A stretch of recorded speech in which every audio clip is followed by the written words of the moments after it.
Okay, we will be live in a second, Jay. Okay, I'm ready. Okay. Call me back. Okay, I think we are live. Good evening or good afternoon.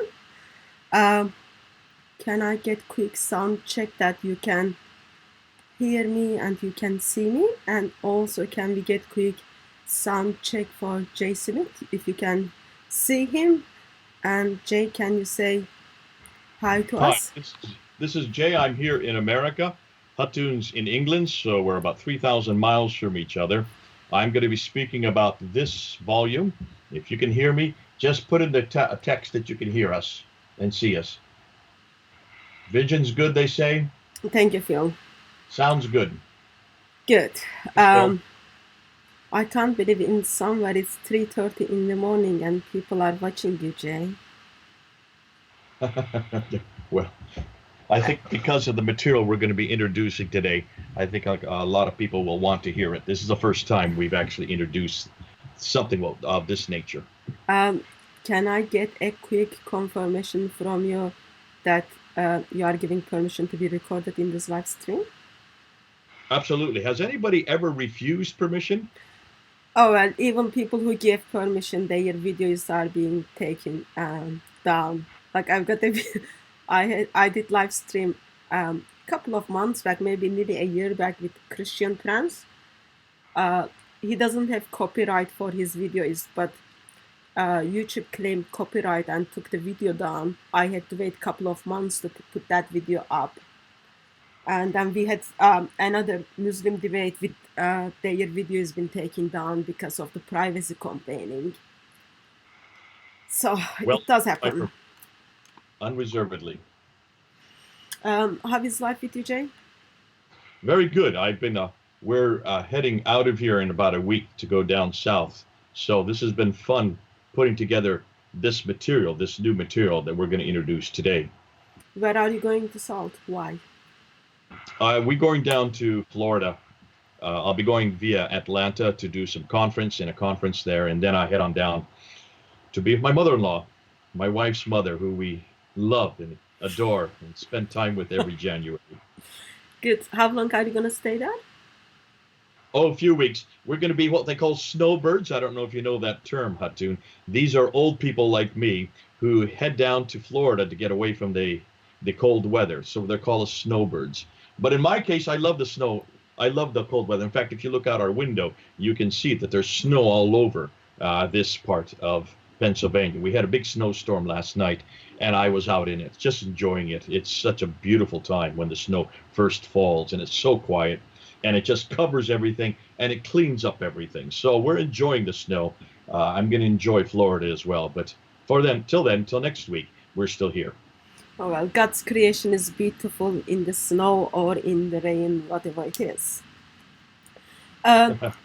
So first of all, thank you very much for being available for me to look at these Islamic coins.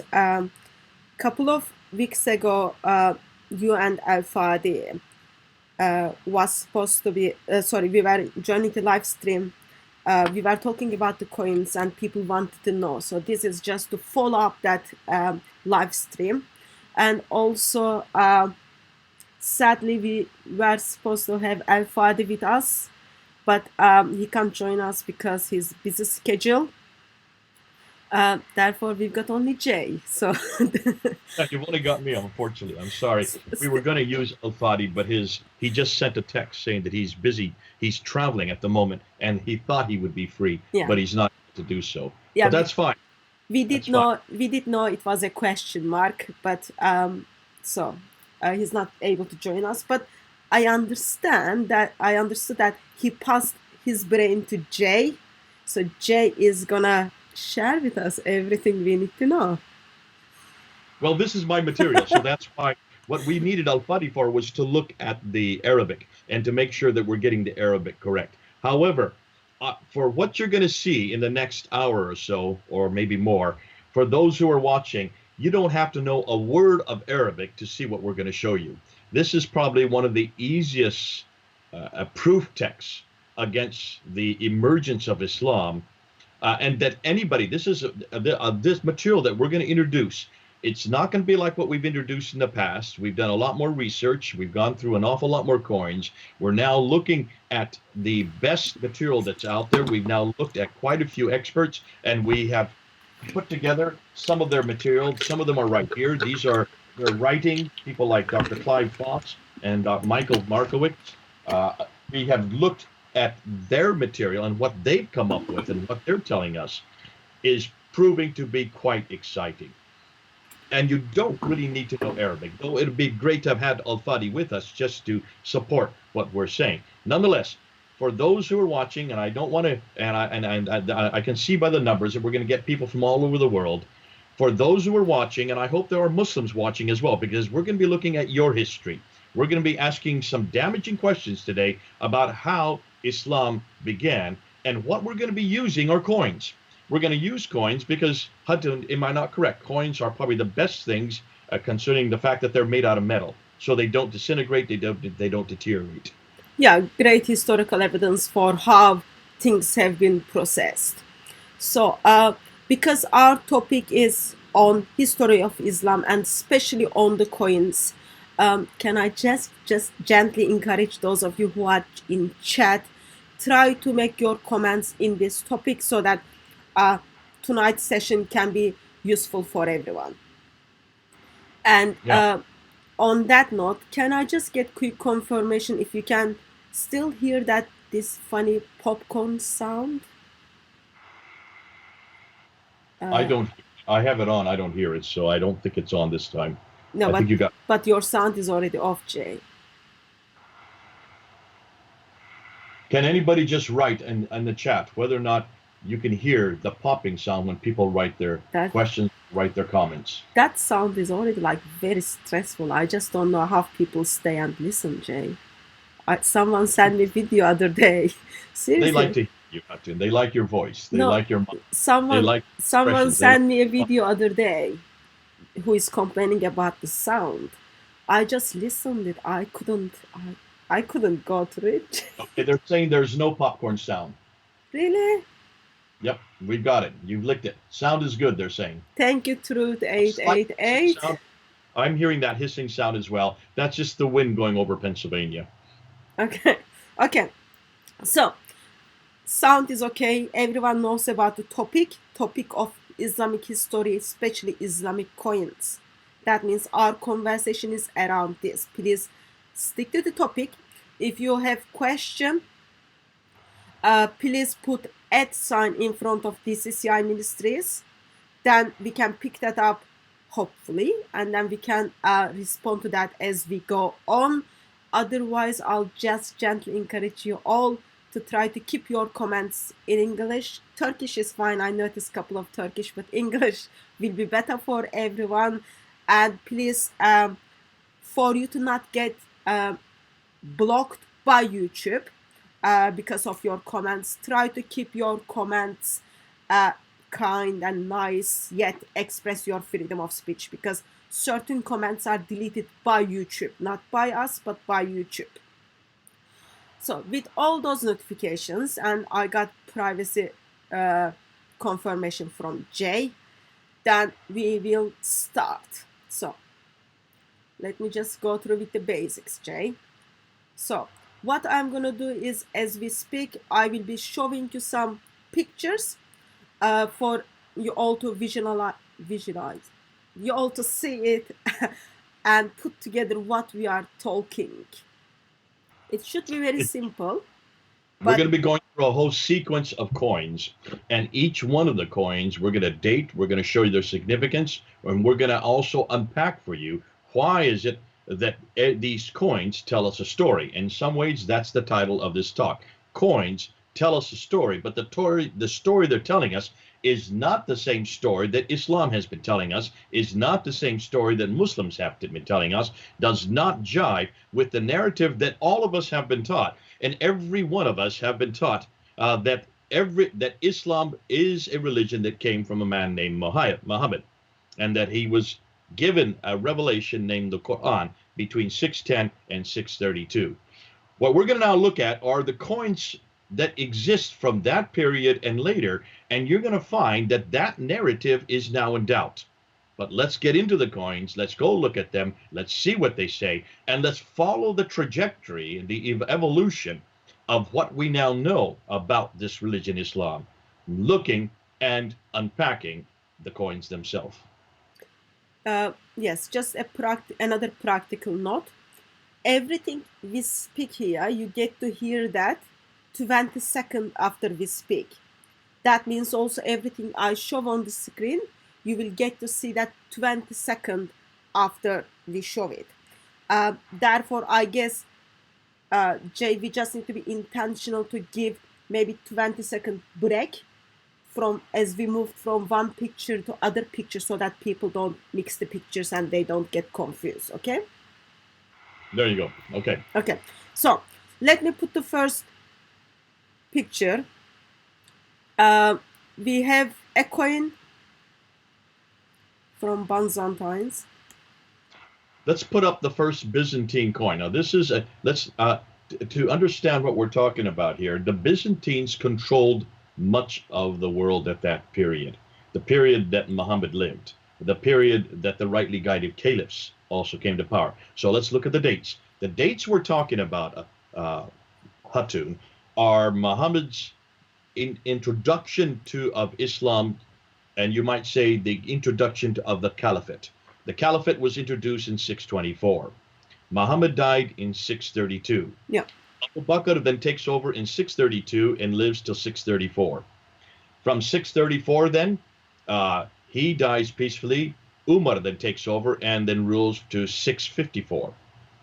644. From 634 to 644, yes. And 640, 644 or 646. I can't remember that. 644, 644 to 656 is the Uthman. Uthman takes over, and of course, Umar is killed. Uthman takes over, and he rules from 644 to 656. He is killed, and Ali takes over from 656 to 661.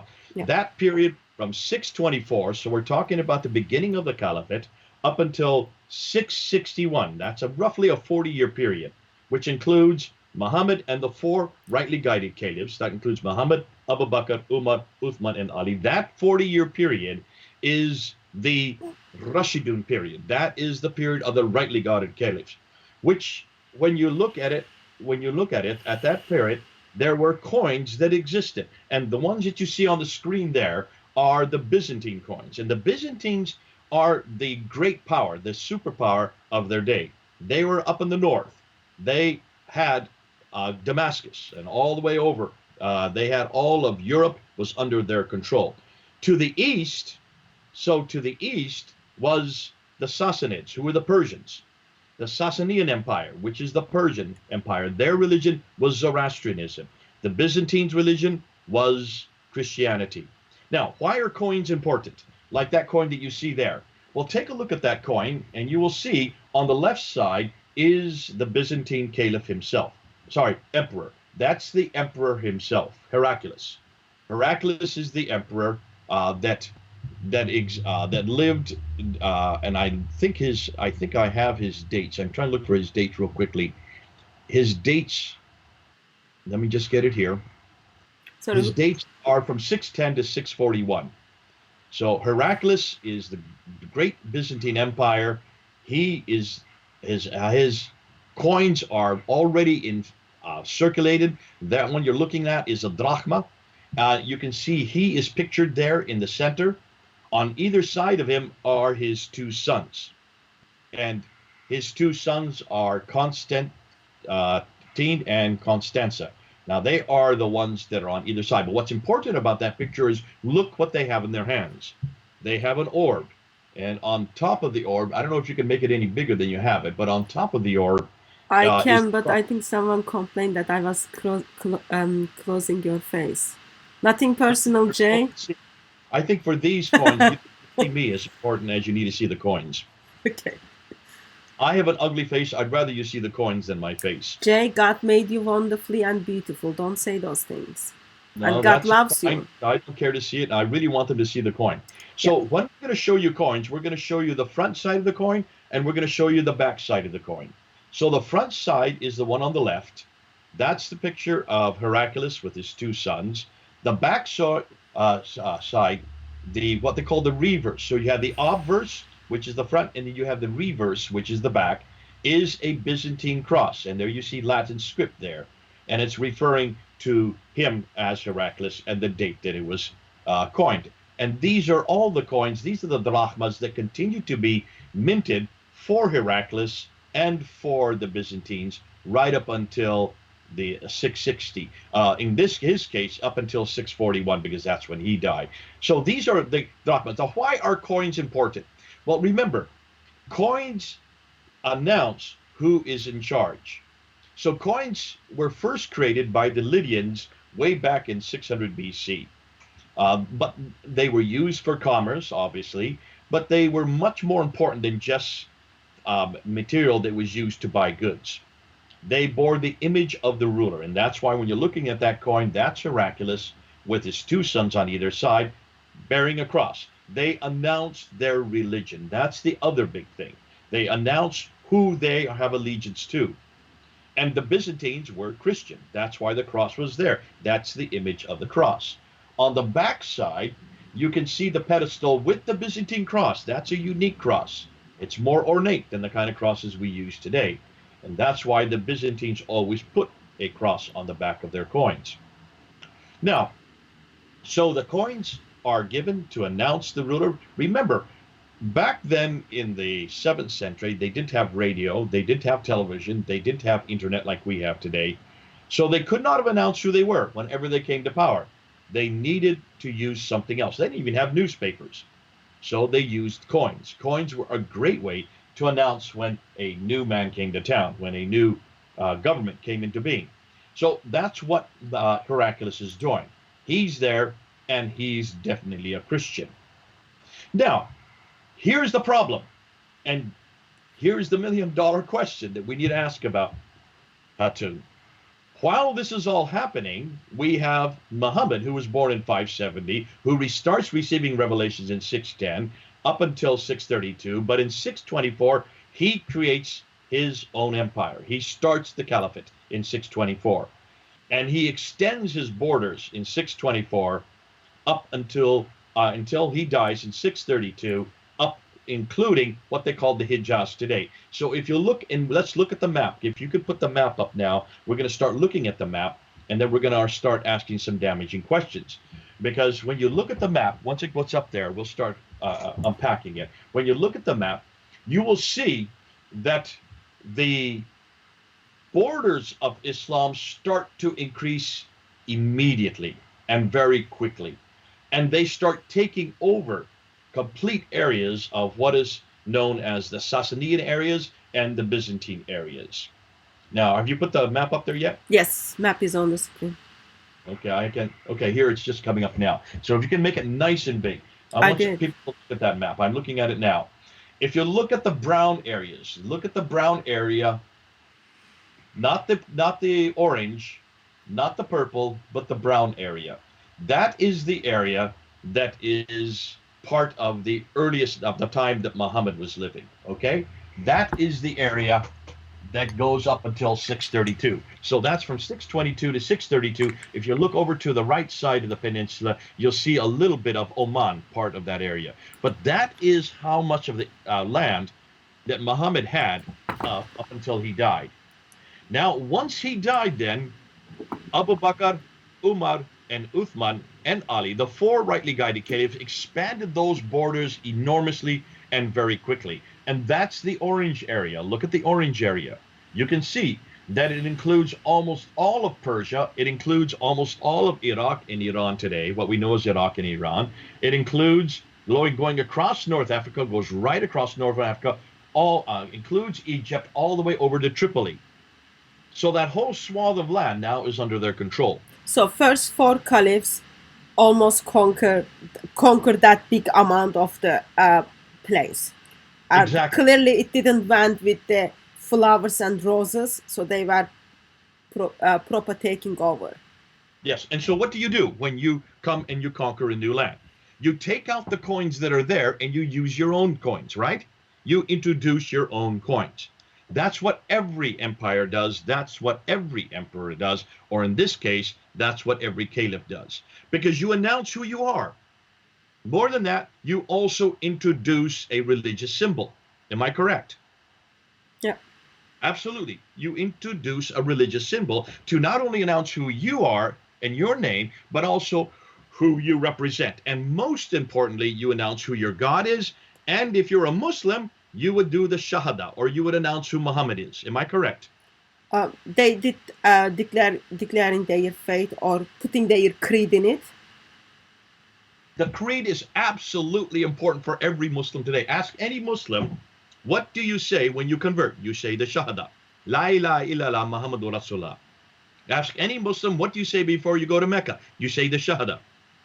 What do you say before you die? You say the Shahada. What is said over you when you're first born? The Shahada. So the Shahada is the statement of faith that every Muslim must say. It would be the first thing that would be put on any coin. Am I correct? Yeah. Especially if you're conquering them. Remember, as you just pointed out about 2 minutes ago, they didn't come with roses. They didn't come with treaties. They didn't come with allegiances. They came with the sword. Someone said they didn't even came with falafel or with baklava. They came with sword. They came with the sword. And just look at the swath of land that they controlled during the time of what we know as the rightly guided caliphs. Look at that. That's huge. It extends all the way from almost all the way, if you look carefully, it extends all the way from Afghanistan all the way over to Tripoli. So you're on the borders of India. So and from India on the east all the way to Tripoli in the west, and includes all of Syria, all of Iraq, all of Iran, and all of Arabia. Egypt as well. So until today, we don't have any historical evidence which we can physically see confirms that any historical item contains the Shahada or confirms the Islamic creed in until 661. Aha, I'm going to say no. I disagree with that statement. We thought we had nothing until today. And we're going to show you that we do have something. Because up till now, the biggest problem, you've heard us, those of you who have been hearing us, have been hearing Hatun and I speak, Al-Fadi, the three of us, what we have said over and over and over again is that there's nothing at all to help us understand what happened during the earliest era of Islam, during the time of Muhammad, during the time of Abu Bakr, during the time of Umar, during the time of Uthman, during the time of Ali. Up that Rashidun period, that 40-year period from 624 to 661, roughly 40 years, that period we have always said, why is it that nothing exists? Why is it was nothing written down? Why are there no biographies of this man Muhammad? Why are there no hadith, the sayings of Muhammad? Why is there no tafsir or tahri? Why are all the what we know as the Islamic tradition, why weren't they written down at the very beginning? Remember, we've said this for years, haven't we, Hatu? We've been still asking, yes. And so we've just kind of frustrated, pulled our hair out, and just decided we can't do anything about it. We're just going to have to work with what we've got. Well, lo and behold, the coins suddenly appear, because coins are being minted at this time. Now, take off the map now. Everybody's seen the map. You all take one last look at that map. As Hatun takes it out, I want you to put up the first coins. And these are proxy state coins. These are the coins that now exist in that area. Now, this is what's interesting. These are coins that exist in the area we've just looked at, the orange and the brown area that we just looked at. And as she puts them up, I want her to look at the first one. The first one, they are very small copper coins. These are the copper coins that exist between 640 and 660. So roughly, this is the time when Islam really now, or the Muslims really now control this area, the area that you saw on the map. This first coin, the front and back. Okay, Jane, sorry. I think it was, I can't remember which brother was, but someone not corrected, but wanted to help you with your English. It's not front and back, it's obverse and reverse. Yes. Yeah, I say obverse and reverse, but I'm assuming an awful lot of people here don't know what we were talking about. So we need to define terms. The obverse would be the front, the reverse would be the back of a coin. And that is numismatic jargon. So we're being clever by saying that. But let's go ahead. If you want me to use those words, I can. So on the left side, we've got it up there, is this Byzantine proxy state. But the proxy state is not in the centers of Byzantine power. This is in the eastern part, the Sassanid area. So this is in Egypt, and this is in what is today Jordan and Israel. So if you're looking at that part around the Mediterranean and over to the east, around the Mediterranean area, which includes Egypt, Lebanon, Israel, Gaza Strip, Syria, and then further east, what to now would be Iraq, and then bits of Iran. This is the coins that were now being minted between 640 and 660. Now take a look at them. You'll notice. Yeah, in the front side, in the obverse side, we have Constance second. You can see in the box. Head of Constance the second. And his spectre. And on his scepter he has what? Look at the red squares. He has a cross. On both scepters he has a cross, and above his head he has another cross. And then on the reverse side is a letter M. What we would say is a letter M. That is actually a Greek number for the denomination 40 numi. It's the word numi, which is a denomination. In other words, it's a quantity of it's a quantity is what it is, and that's the 40. So that is to show how much that is worth. But look what's above the M. Well, look what's above the 40 numi. A cross again, the Byzantine cross. So here these people who are living on the eastern coast of the Mediterranean in Egypt, all the way over to Iraq and of course Iran, the coin they're using is basically a Byzantine coin, isn't it? But these are supposed to be Arabs. These are supposed to be Muslims. So wouldn't you say those coins are from Iraq, Iran towards to Tripoli, that part of the world? In the map, like this will be the old orange area. This is the old orange area. This is the area that used to be Persian. This is the area that used to be Sassanian. Yeah. You're correct. So and this also includes Arabia. From the previous map, this is all money would be used in the orange colored map. That's correct. Now put the next coins up, number 4, the next set of coins, because the next set of coins show the very same coin. It is a copper coin. It is a copper coin. But what's fascinating, in this case, take a look at it, and you will see that it has also been minted. It has been used from 640 to 660 up until the time of Umayyad. It is the same timeline with the previous coin. Same time period as the previous coin. Yeah. And but then again, we've got letter M in one side.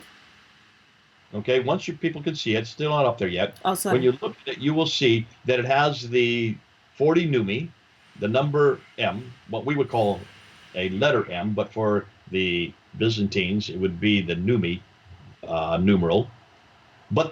And you will see that there is, again, an emperor on the face, but it's not Heraclius. It doesn't have his image. It's just an anonymous emperor.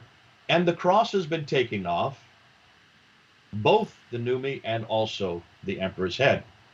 So here you have an attempt at creating their own identity. So you have, in some cases, now the way they explain this, and the numismatic experts are explaining this, is that these are crude. You notice they're much cruder than the coin that we were looking at with Heraclius coin. The Heraclius coin is much better made. Of course, it's made in the centers of the Byzantine Empire.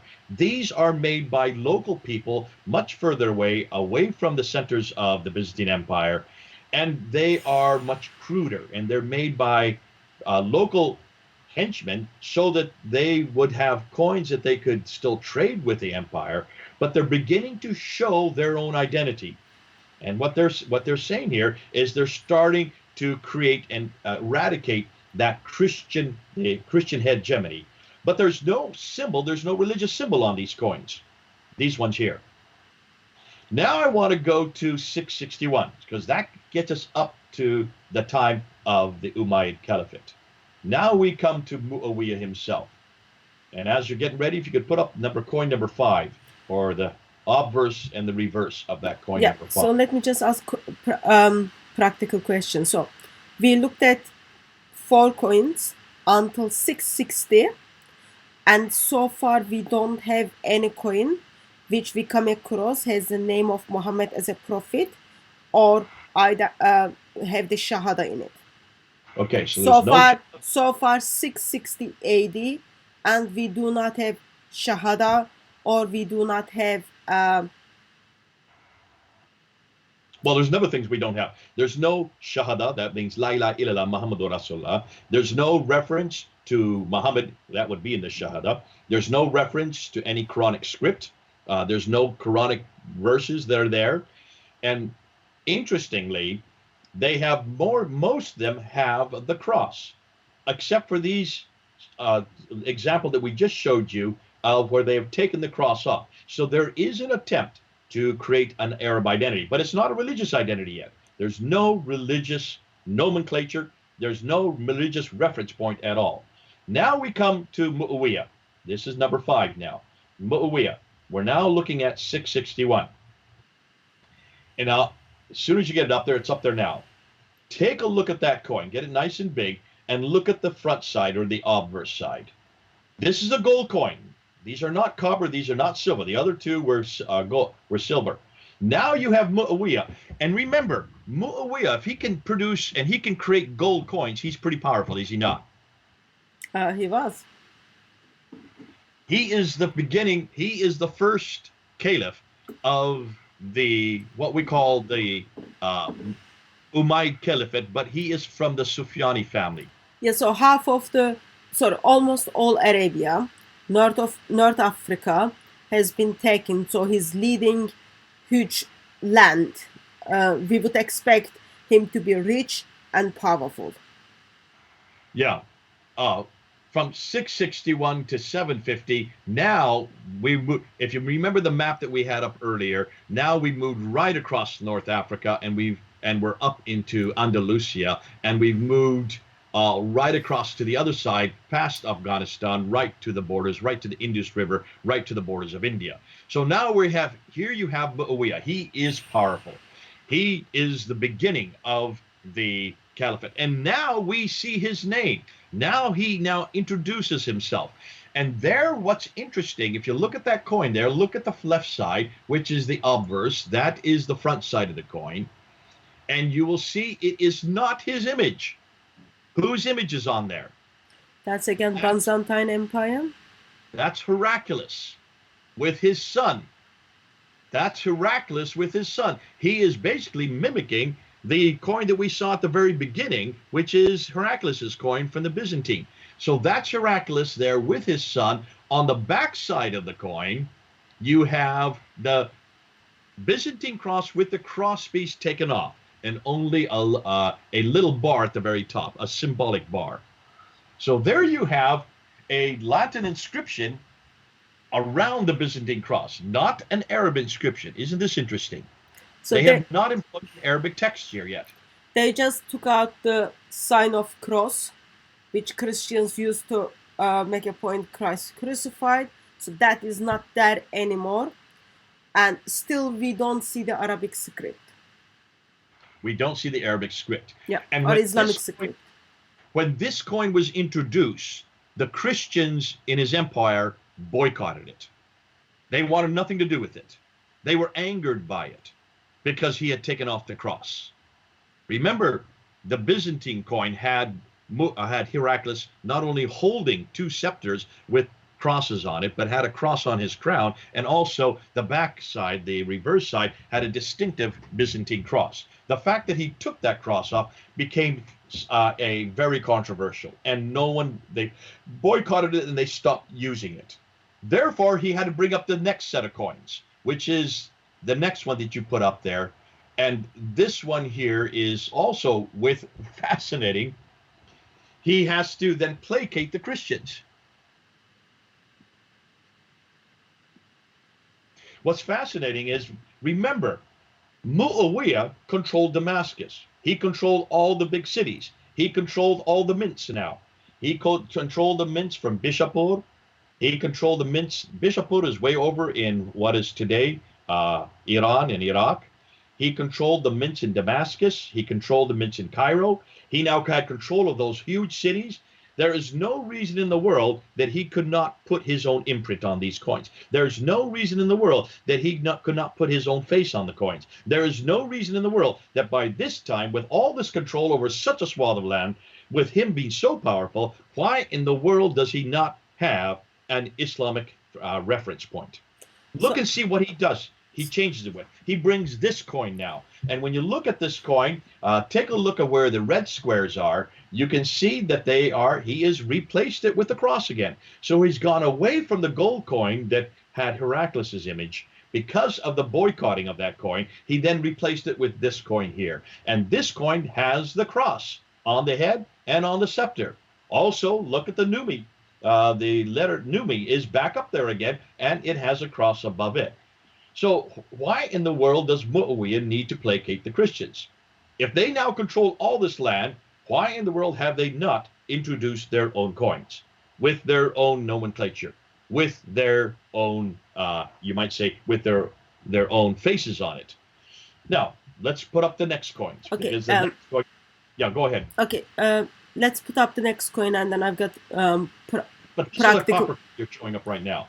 Now we want to go to the silver coins, because the silver coins are uniquely from the Sassanid area. Okay, just a moment. So now we looked at the two coins. Okay, both of them dated 661 to 680.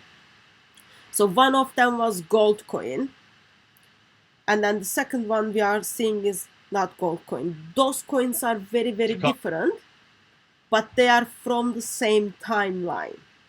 Exactly. And they are the ones that are used mostly in the western part of the empire. Okay. So they're the ones used around, they're the ones that are used around what we call the Mediterranean world. Okay. So Now we're going to go to the east. And the next set of coins that you're going to put up are what we know as the Umayyad Arab Sassanid silver coins. These were then introduced after the gold coin was boycotted, along and also after the copper coins in the west. So these are now introduced in the east. And these, what are you laughing about? No, it's just because people just boycotted because Caliph took out the cross, and then he just tried to build a bridge and then introduce something new. You don't it is not something you would compromise. Anyway. Okay. So here's the question I want to ask you. You brought up a good point. If the majority of the people in the empire are boycotting it, would that not suggest that the majority of the people in the empire are Christian? Yeah, they're saying where is my cross? So therefore now he is gonna put something together, which he's starting introducing his creed. Okay, can you start to see what's happening here? You're having a conflict between those who are Christian, which suggests to me that these are the majority of the people in the empire, and those who are trying to create another identity. So what is that identity? Well, let's look at this next coin. Here is a Sassanid coin that is a silver coin that Muawiyah introduces. Well, hold on a minute. Did I say Muawiyah? We don't know who introduces this coin, because Muawiyah's signature is not on this. This coin does not have Muawiyah's name on it. Fascinating. It is nothing. It is, and that face that you see there that's turned to the right on the front side is an anonymous face. It does not represent any emperor or any caliph. It is a typical Persian face, though, because you can see the beard. That's very typical of the Zoroastrians and the Persians to have that kind of beard. And we saw this when we were back when we were in the British Museum. You could see the images of the Sassanids, the Persians, had that kind of face. So that is a typical Persian face. So we've got the face, and then when you look at within the circle, just next to face, there is a writing. Now, what is that writing? It That's says the Lillah. that's the most merciless, most sexist Allah. Unto Allah is introduced on this coin. This is the first time we see Allah's name on In the any coin. coin. That's Okay. 661. 661, Allah's name is introduced.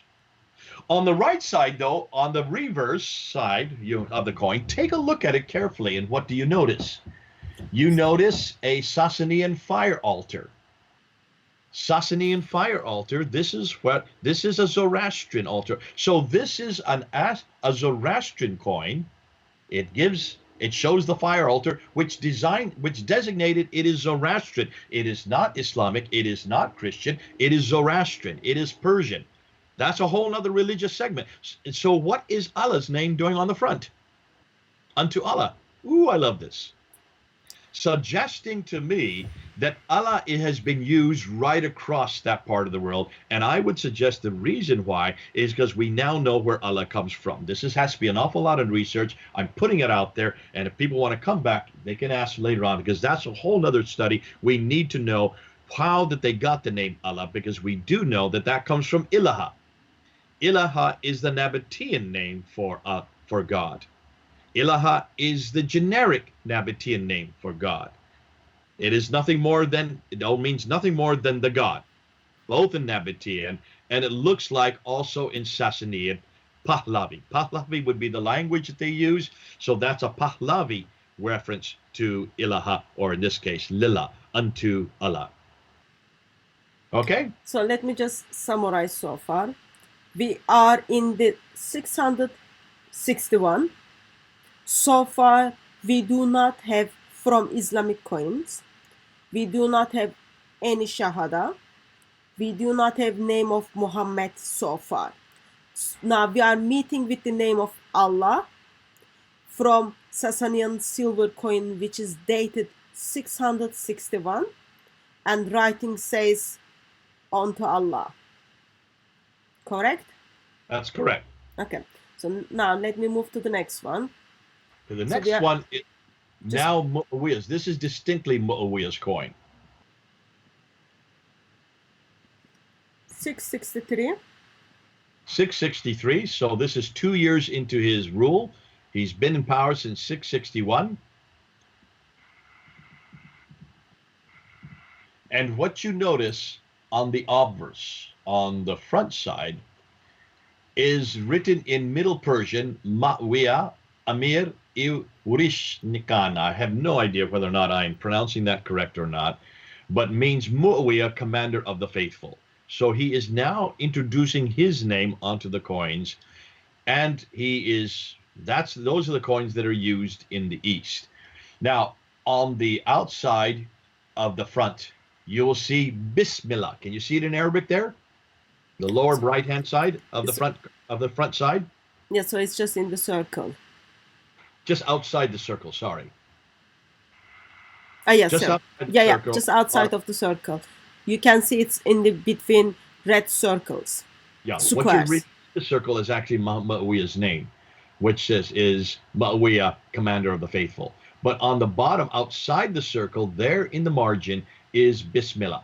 On the back side, then, is the fire altar, the Zoroastrian fire altar, with attendants with mint name. So, which god is this referring to? Is this the Zoroastrian god? Obviously, it looks like it is. It looks like that Muawiyah is probably either Zoroastrian or that he is inculcating this on these coins. Now, isn't it interesting that by doing that, the people use the coins? So let me just understand something. So we have Bismillah, okay, in the name of Allah, and we have lots of images on it. We don't have anything linked with Islam so far. Remember Islamic view of images. Allah didn't like images. Angels were afraid of the picture stuff.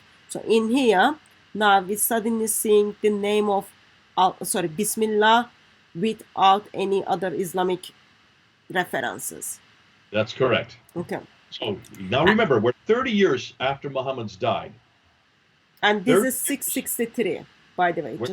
past the rightly guided caliphs, we now are into a period where almost all of North Africa, all of the eastern part of the Mediterranean, all of Arabia, all of Iraq and Iran were now under Islamic control. Yet there's nothing Islamic about this coin except for the Bismillah. But the Bismillah looks like it's not a Muslim Bismillah. This is a Zoroastrian Bismillah. How do we know? Look at the backside of the coin. Look at the fire altar. That is uniquely Zoroastrian. Are you following me? I'm following. I'm just looking forward to see the next one, because next one is one of my favorite. Okay, let's go to the next one. Sorry, Jay. Sorry, nothing personal. Let's go to the next one, because the next one is Mu'awiyah's. Now, this is 667. This is not 663.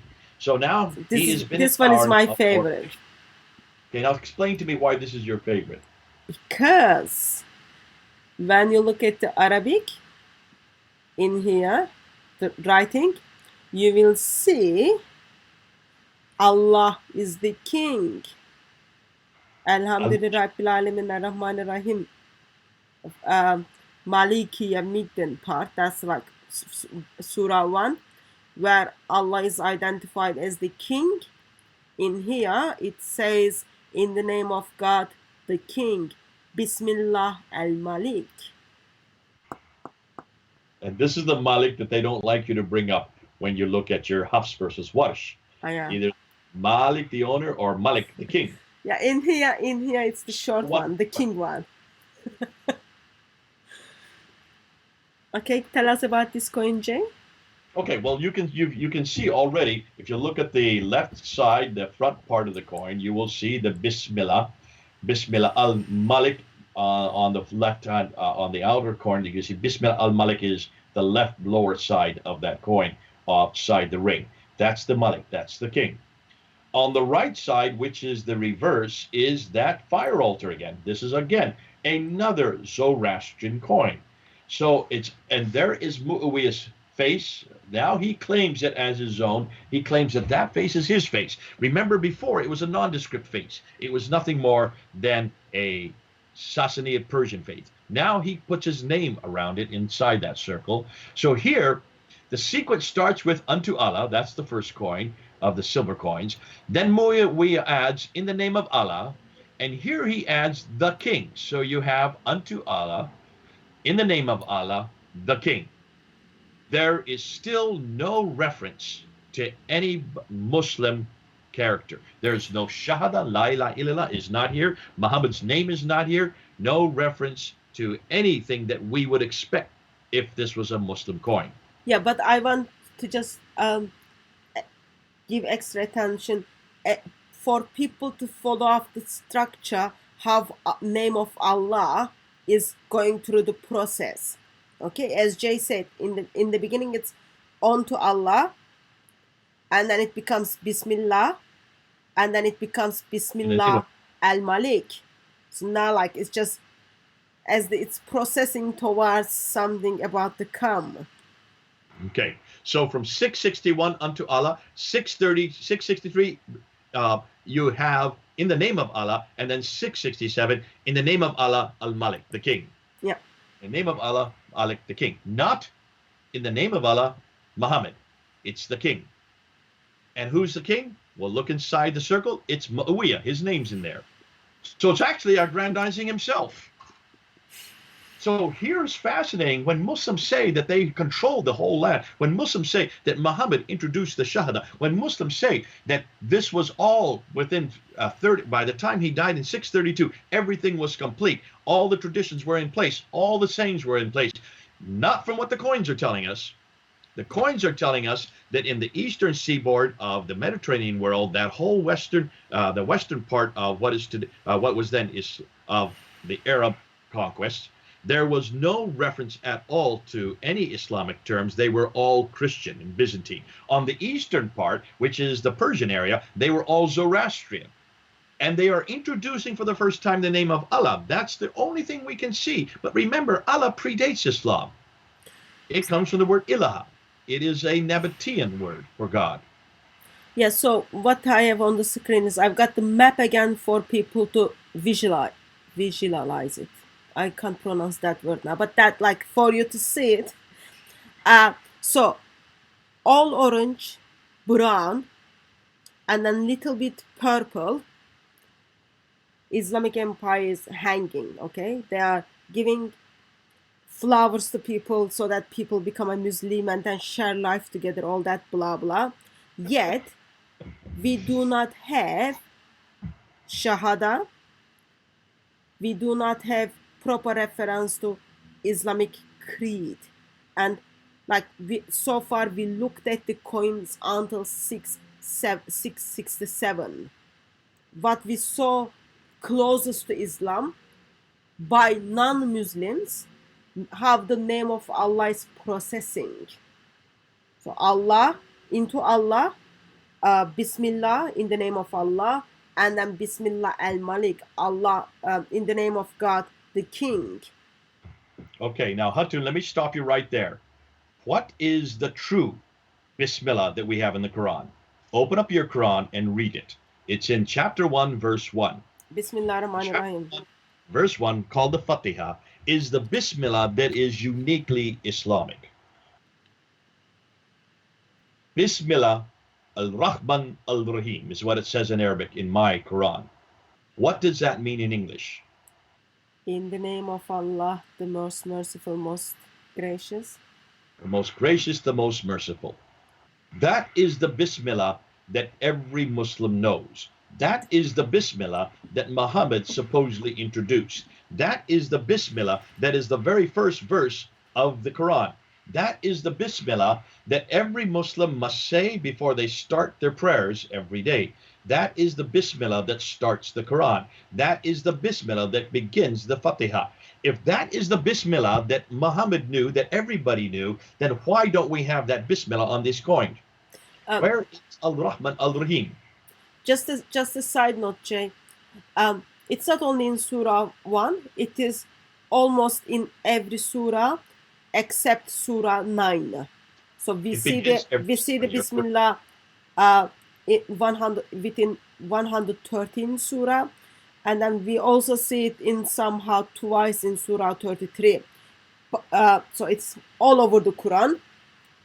Allah just failed to tell people to read it in the Surah 9, since Surah 9 is not that merciful at all. And we are in year 667, where Islam is just trying to share life with non-Muslims. Yet we do not have proper version of Bismillah. As we are coming across how it is developing. This is a deformed Bismillah. Bismillah al-Malik. That is not the Bismillah we see in the Quran. That is not the Bismillah that introduces every surah except 9. That is not the Bismillah that is found twice in chapter 33. That is not the Bismillah of the Quran. That is not the Bismillah of the Islam. Why is it on this coin, on these coins, completely different? Because that is a Zoroastrian Bismillah, which suggests to me Islam has yet to begin. There still is no Islam as we know it. No Islam as we know it. So that is 40 years. They should be able to put their things together. Or with like what they have done, instead of like killing people, what else they did. It should be very simple. Remember that Muawiyah continues right up until 680. So we're not just talking about 667. These coins continue to be introduced. These coins continue to be minted. They don't change much after this period, right up until 680. And then a new family comes to power. And if you put up the next coins, then the next coin, number 10, because now we're starting to finally get an Islamic identity. But look at the date, because we don't have any coins even from Marwan the First, who is the one that takes over from the Sufyani family. He defeats the Sufyani family. He's still an Umayyad. He then sets up his hegemony of power, and it is his son, Abdul Malik, who then comes to power in 685. and it is Abdul Malik. So up till this time. So we're not just talking about 40 years. We're talking about, in this case, we're talking about 50 to 60 years later. There is still no Islamic identity at There all. is no there is no Shahada. It should have been introduced in the 624, from the time that Islamic Caliphate was inaugurated. From what we're telling in, so from 624 we should see a Shahada. From 624 we should see Muhammad's name somewhere. We should, not an image of him. Now, I'm not saying we're looking for an image, but that's a whole problem in and of itself. We're not permitted to have any images. No Muslims are permitted to have any images. But look at every one of these coins have images. Have you noticed? Which suggests to me none of these coins are Islamic, which suggests to me Islam has yet to come to the world. Islam, as we know today, was not introduced. Now let's jump to this coin here. And Hatun, tell me the date for this coin, because take a look. This should be 624. We're now 70 years later. Almost 70 years later, and what's the date? So we are around 692? This is 692. This is 692. 692, Abdul Malik. Now, who is Abdul Malik? Well, we've talked a lot about Abdul Malik in the past. Abdul Malik is the great emperor. He is the one that creates the Arab identity. He is the one that is well known for building the Dome of the Rock in Jerusalem. He is the one that builds the greatest structure of his day. Nothing been equaled almost since. That is an enormously big building, sits it right there in the middle of Jerusalem, looking down on the Church of Sepulchre. He is the one that introduces the first Quranic script. We don't see any script of any Quranic verse until the Dome of the Rock is built, and until this coin is introduced. This is finally the coin we're looking for. So we thought. Take a look at this coin. You're not going to find many examples of this. This is a very rare coin to find. And the reason is very clear. Abdul Malik had to have a relationship. He had to pay tribute to Justinian II, who was the Byzantine emperor. He was the Byzantine emperor from 669 up to 711. So his biggest competition was Justinian II, who he hated because Justinian, the Byzantine, was much more powerful than he. But here is Abdul Malik. He's living in Damascus. Remember, he's not living in Mecca. He's not living in Medina. He's not living in Jerusalem. He's living way up in Damascus, which is 1,200 miles from Mecca, up right near the Byzantine Empire. And that's where now he has a whole swath of land. Now, if you want to go back to that map again, he now controls all the way from Andalusia. You don't have to. I think people know it well enough. But he now controls all the way from Andalusia all the way to India. All that land is under his control. From Andalusia in the west all the way to India in the east. Huge amount of land. He is at the height of now the Umayyad Caliphate. So that's like in the map from purple, almost like half of the purple area. So the purple area, the orange area, and the brown area. Yes, sorry, yeah. Just get rid of the yellow. Yeah, all that area now is under his control. However, he has to pay tribute to Justinian, which he hates. There you can see the map. Look at Andalusia, that's what is Spain today, all the way across North Africa, all of Egypt, because remember, it would be much further south of that, but remember, that's all desert. That's a Sahara Desert, so they don't put it in there because there are no towns, there are no villages, there are no cities down there. So really, it's just that swath of that land that follows the Mediterranean, includes all of the Middle East, does not include Turkey. You notice, that is Byzantine still. Until 1457. Until 1457, you should know, because that's your country. And then the control goes right across Ctesiphon, Baghdad, and Iraq, Iran, Pakistan, Afghanistan, and what is today Pakistan. So that whole swath of land is now under his control. He has to pay tribute. So what does he do? He mints this coin. I want you to put that coin back up again. He mints this coin, and what's fascinating, this is the same coin that we saw at the very beginning, is it not? Or we think it is the same coin, but it's not. It looks like the very same coin we started with. I don't know if you could put both coins up side by side, number 1 and number 10.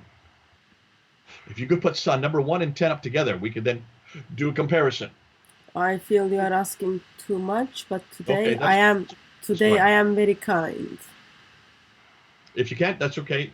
It doesn't matter. But there is the very similar. We've seen that coin before, have we not? We think we've seen that coin before because it looks like the very first coin we put up, which was the drachma from Heraclius, the coin that put up by the Byzantine emperor, the great Byzantine emperor. And that one that we saw with him has him holding an orb. There you have it behind you. Okay. Yeah, they are next to each other now. Okay, they're next to each other. On the left side, you have the drachma, or I'm sorry, on the right side, you have the drachma. And that is the Byzantine drachma. And you notice it has a Byzantine cross and it has a cross piece. If you look on the front side of that coin, which has a green background, it has Heraclius with his two sons behind him. And he is holding an orb with a cross on it. Now, the coin on the left in the white background is what Abdul Malik introduces.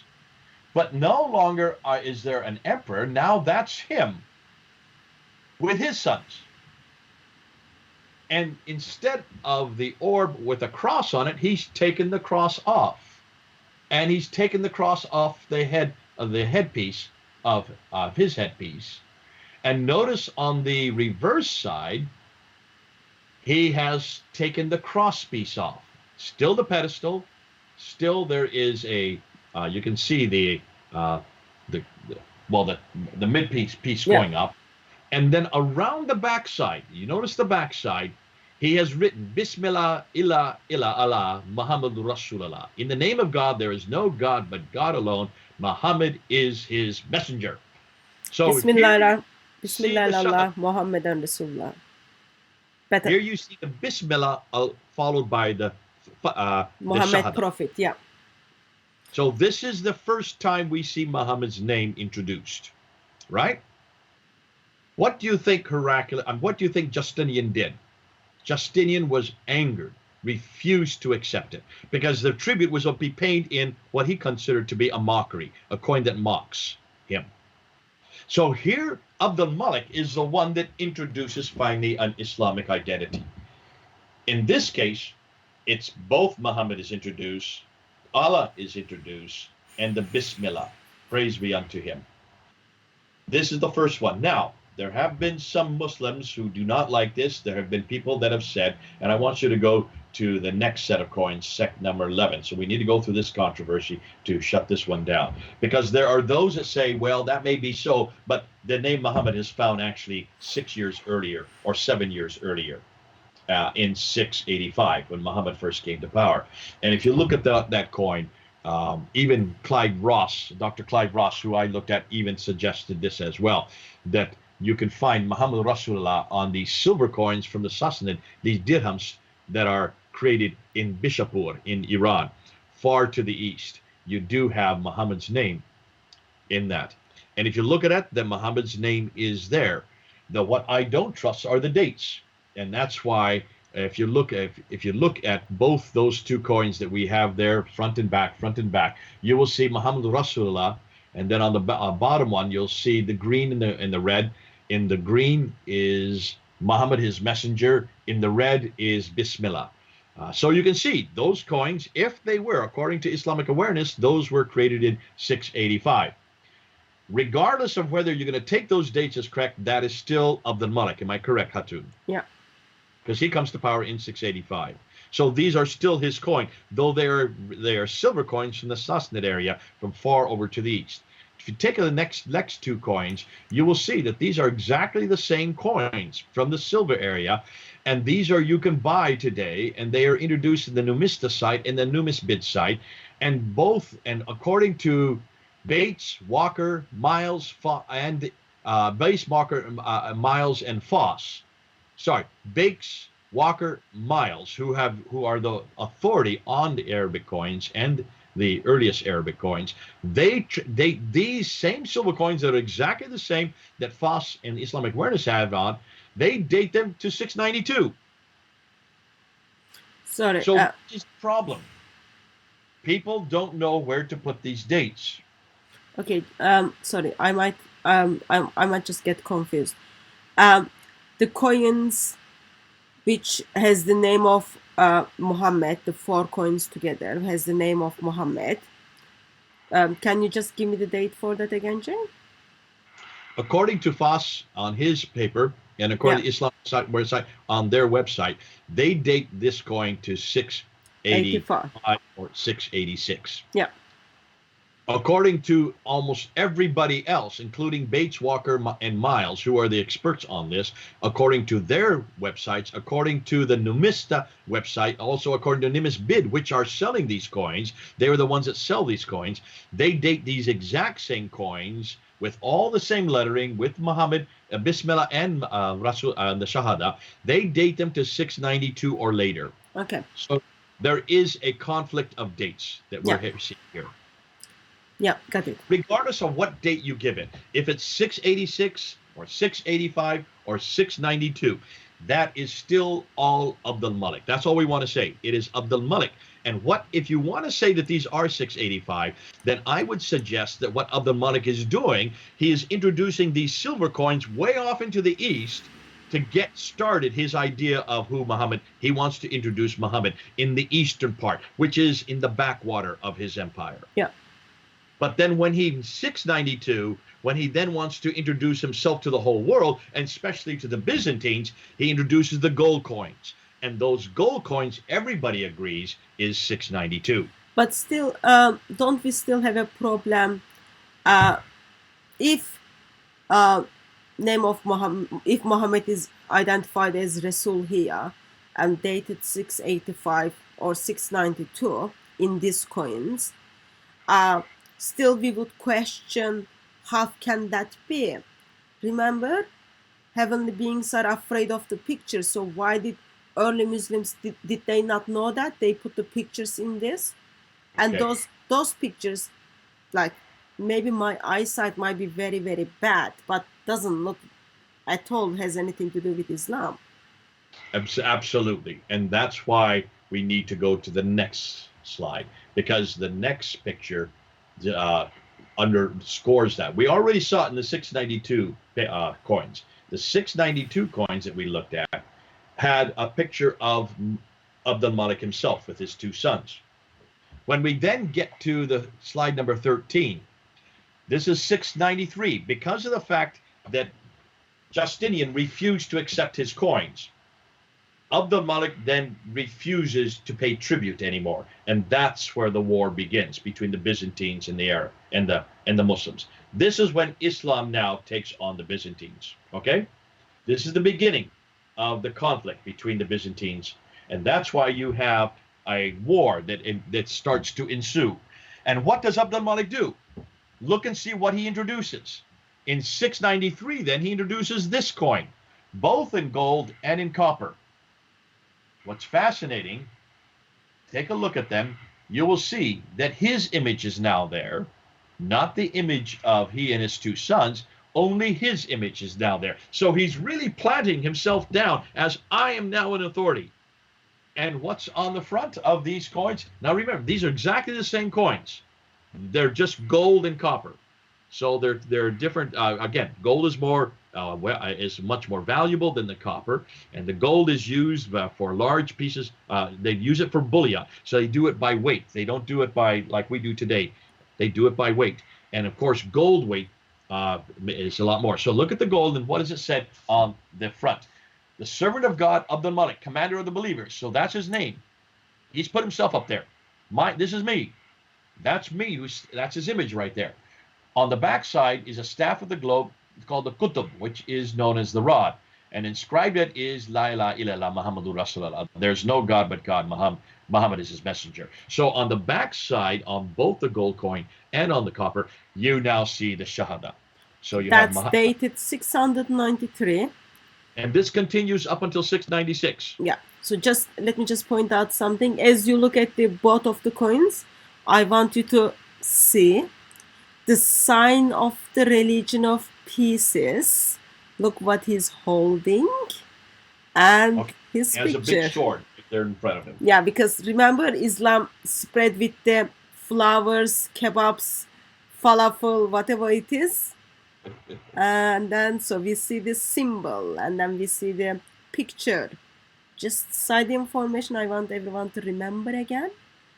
Heavenly beings had a problem with pictures according to Islam, but seems Abdul Malik was not aware of it. Okay, now we come to the mother lode, the big one. This is the one that I've been waiting for this whole time. We're now coming to the coin. This is the coin that basically creates Islam as we know it. This is the big one. This is the mother lode. This is the one I've been waiting for all, let's see, we've been going now almost an hour and 10 minutes. 1 hour, This- 10 minutes, 36 seconds. Okay, you've got it down exactly. This is the coin that is introduced by Abdul Malik in 696. So Remember, they got, so in this coin we don't have his picture. They just got rid of pictures in the both sides. Probably by this side 696 they remember Allah and heavenly beings have a problem with the pictures, and they got rid of the symbol of Islam, the sword. more than that, they also get rid of the king's name. Yeah. Abdul Malik takes his name off it. Abdul Malik takes his image off it. So he just Abdul becomes Malik takes his nobody. sword off it. He become He nobody. takes everything that is showing, pointing to him, and now he puts everything that's pointing to God. And this coin now becomes the beginning of all coins that follow. This is the beginning of all Islamic coinage. But look at the date, 696 to 697. This is way, way too late. This coin should have been introduced in 624. So in one side we have the Shahada. What do we have in other side, Jay? So in the middle, look on the top part, the top coin. In the middle is La ilaha la wahdu la sharika. Now remember, that's not the Shahada. That's not the Shahada. There's no God but alone. He has no associates. That is not the Shahada, which is curious. So why is he has no associates there? Well, that's attacking Byzantine Christianity, is it not? So that's It's attacking the person of Jesus Christ. So you are talking about The central part. Yeah. Looking the front. Look at the coin at the top and look at the central area. That is, there is no God but God alone. He has no associates. Then on the margin, and this is why I wish Al-Fadi had been here, because it says Muhammadur Rasulullah Allah arsalahu bil huda wa din al-haq liyud dhiru ala al-dini kulahi wala kari al-mushrikun. What is that saying? Now, I just tortured the Arabic. That's why it's so good if we had Al-Fadi here. Muhammad is the messenger of God, whom he sent with guidance and with the religion of truth, that he might make it prevail over all religions, even if the associations are averse. Even if the associators are averse. Yes. That's us. Even if we don't like it. Even if we get upset, is what he's saying. Even the mushrikun, that's found in Surah 9, Ayah 5. The mushrikun. That's the sword verse. Yeah, that's how Allah express love towards them. Yeah.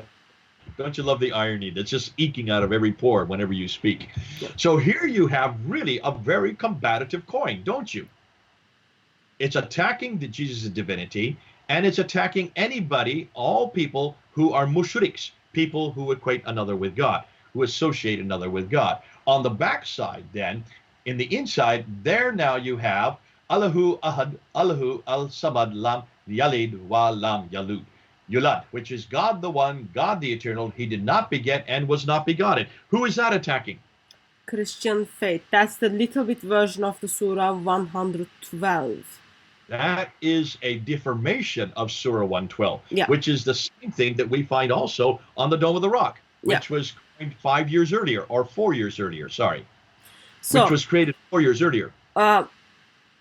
Everyone can notice, Jay, you just butchered Arabic, which is absolutely fine, but people can see what it says.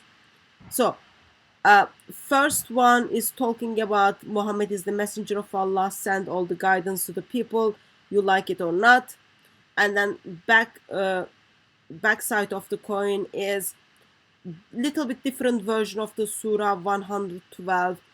Kulufallahu ahad, Allahu samad, walam yalid walam yakun lahu kufuwan ahad is the current version. But in here we've got little bit different version. So overall, coin is just there to attack Christian faith and declare Muhammad as the messenger of Allah. Shameful. Historically shameful moment this is, I think. But isn't this fascinating, Hatun, that you can pull out a number of things just with this coin? First and foremost, this, if you look at that, it mentions the Surah 112. It also mentions the first part and the second part of the Shahada, but it's not the same Bismillah or the same Shahada that we're using today. Yeah. You can see the deformation, yet this is the earliest Quranic material we have. This is the earliest. So the Quran that we now see today with the Bismillah in the front on the first verse is again a evolution of this Bismillah. And also the Shahada that we now see in the Quran with La ilaha Muhammad Rasulullah is also an evolution of this Shahada. So this Shahada is the first Shahada we see. This is the first Bismillah that we've been seeing being evolved from the time of Mu'awiyah up until the time of Abdul Malik, proving that even the Quran had to come after this, because when the Quran is finally written down, it does not follow the same narrative. It does not follow the same formula. Yeah, also can I just point out something? So Islam is declaring itself, okay? Instead of explaining itself, what it does is it attacks faith of other people around it. It is very, very polemical ideology. When you ask Muslims what is your good news, they've got nothing to say, because as we look back to history, we see actually early Muslims had nothing to say about what is their good news. Or when you ask Muslims what is Islam all about, they just attack what you believe, and they can't even simply tell you what it is Islam about, because that's how early Muslims dealt with it. Just perfect example. Now, Hatun, I want you to put up the last image, but I want you to put up alongside the gold. Can you do that? Can you put the silver one? I feel you are being a bit fussy, but... I'm being fussy, but I know you can do anything. No, I'm not God. I can't do anything without God. Oh, you're Hatun, but you can do anything next to God. So I'm just gonna cover you this time, okay? Nothing personal, Jay. I want people to see me. I want people to see the coin. Nothing personal. So this is again 697 coin. This is the next year. The gold coin that's on the left is 696. Now off in the east, over in the Sassanid area, where the silver coins are created. Remember, we mentioned that the copper and gold coins come from the west part of the empire, around the Mediterranean. The silver coins come from the Sassanid or the Persian area, and we've seen this all the way through. Now let's look at this coin, and when you look at this coin, you will see that it is very similar, almost exactly the same as the gold coin on the left, except one addition, and that is the addition wa lam yakun lahu kufuwan ahad, and there is none like unto him. So this is attacking Jesus' divinity. It's attacking John 3:16 and begetting of God. It's attacking and it's imposing Allah's uniqueness. And here it's showing that Islam is superior. So now you see even another step of imposing itself on its populace. So what Abdul Malik is doing, he's not just coming up with a coin that, in fact, up until this time, all the coins always gave the name of the caliph or the emperor. They gave the date when it was made. They usually gave the name of the mint where it was minted, and then they would give usually an image of the person, and they would also give an image of their religion. In the case of the Byzantines, it was always a cross. In the case of the Zoroastrian, it was always a fire altar. All of that has been thrown out. All of that has been thrown out. From 696, there are no images of anybody. There is no reference to anybody, any king or any caliph. There is no any symbolism. No images are permitted. Not even symbols are permitted. Now it is only script. It is Arabic script. So what is Abdul Malik doing here? He is imposing the Arab language on all of his kingdom, on all of his empire. And this then becomes the norm for the next 1400 years. Even today, This is what all the coins have. But they don't have this writing. This writing gets changed as the Quran starts to be introduced. They then start, and we can do that. Will be another chapter that we can go to, looking and see when the coins start to bring in Quranic verses that equate with the Quran we have today. This obviously on these coins are pre-Quranic verses. These are pre-Islamic Bismillahs. This is a pre-Islamic Shahada that does not conform with the Shahada or the Bismillah or the Quran that we have today. Can you see why this is important that we follow the coins? Because the coins don't lie. So let me just make a kind of a point. So the coins you are seeing on the screen, they've got only 1 year between them. Okay. Front side of the coin, which used to have the picture, now has Shahada as well as place of Muhammad, and then like they're exactly the same, like it or not, Islam is here, true religions, blah blah blah. In the back side, now in the golden one, we have little bit version of the Surah 112, the part which says God is one, God is eternal, He's not begotten. Okay, in the how do you call, not gold one, silver one. So you have full version of Surah 112. Now they like fully formed the Surah 112. Kulufallahu ahad, Allahu samad, velam yulat, velam yakun lahu kufuwan ahad. So what Muslims are doing is now attacking core Christian doctrine. And that's not enough. Simply, God doesn't have a son, He's not begotten, and there is nothing like Him. That's very, very, I think as a Christian, we do find this very offensive when Islam, without any knowledge, attacks my core Christian doctrine. What a shame, I think. Let's take that one step further. Remember Shabit Ali, one of Shabit Ali's most famous polemic against Christianity is just this. He looks at Matthew, Mark, Luke, and John, and he notes that in Matthew, Mark, and in Luke, you have they predate the Gospel of John, and that the Gospel of John would have been written around 690 AD, whereas Matthew, Mark, and Luke would have been written between 40 and 60 AD. Am I correct? 60 so you to have 70. Gospels. 60 to 70. John coming later. And he made famous claim, and he still holds by it, and Bart Ehrman also makes this claim, that there's an evolution in the Christology of Jesus between Matthew, Mark, Luke, and John. And that the strong Christology is found in John, whereas you do not find such strong Christology in Matthew, Mark, and Luke. That has gone for around the world. I hear Muslims saying that all the time.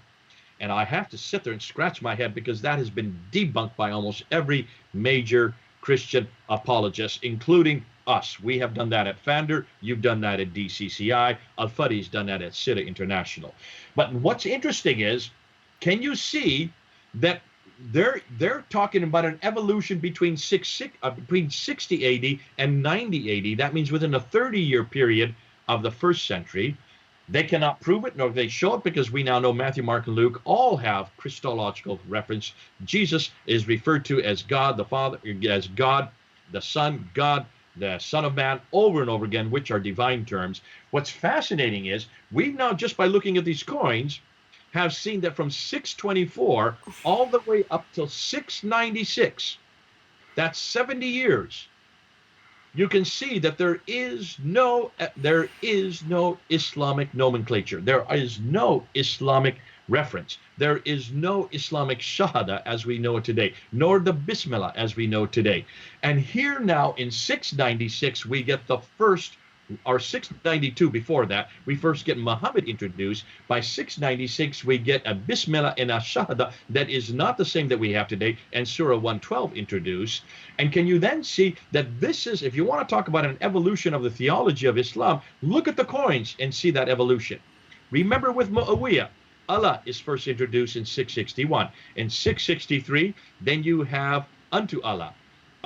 then you have Bismillah, sorry. No, And you've then got onto Allah, you've got Bismillah, and then you've got Bismillah al-Malik. And then 667, you then finally get the reference to Bismillah Bismillah al-Malik. al-Malik. So you even have an evolution between 661 and 667.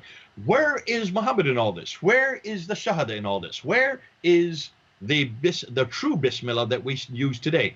That is not introduced until 696, 692 with Muhammad, 690 with the Shahada, 696 with the Bismillah, and also Surah 112. Can you see this is still we still haven't fully got the Quranic reference for any of this, because none of these references fit the Quranic references. So we're going to have to continue with the coins to see when finally we get Quranic verse that equals, or Quranic references that equal this Quran that I have in my hand today.